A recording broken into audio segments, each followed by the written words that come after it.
Hi everybody, Mike Huber here. Today we're going to talk about how to convince management to start your content marketing campaign. So you've been to the conference, you spent a whole half day in the content marketing workshop, you're really excited and you want to get back to the office and get your content marketing campaign started, but you also know that you've got to convince management that it's a great idea. So I have a couple of suggestions for you on what information to take to management to make this happen.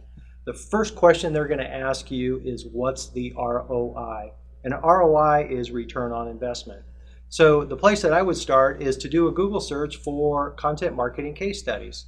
And I think if you do that search, you'll find hundreds out there, but I actually recommend two to look at. One is for Yale Appliance and the other is for River Pools. So if you look at the Yale Appliance case study that I'm sure you'll find in your search, you'll find that they doubled traffic, that their revenues increased, and they were actually able to reduce their marketing budget by $500,000. And they did all this in less than a year of a content marketing campaign.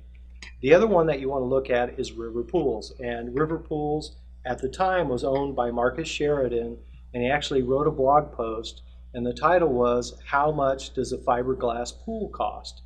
That blog post alone has been tracked over time, and it's generated over $3 million in sales. So I think both of those case studies will help support your cause, but you also might want to look a little bit further and look at some of the surveys that are out there. A really great survey to look at is one that Hubspot did. Now what Hubspot did is they interviewed over 6,000 webmasters, and what they determined is websites that have over 100 pages actually have 2.5 times the leads as websites that have 50 or fewer pages.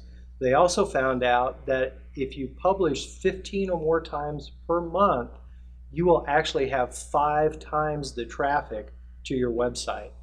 So the increase in traffic and leads, the increase in revenues identified by those case studies should give you all the ammunition that you need to get your content marketing campaign started. But also don't forget to identify the resources that you need.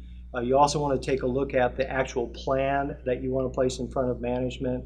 But I think if you do the ROI and you do those other planning steps, that you'll create a really great content marketing campaign and management will give you the go-ahead.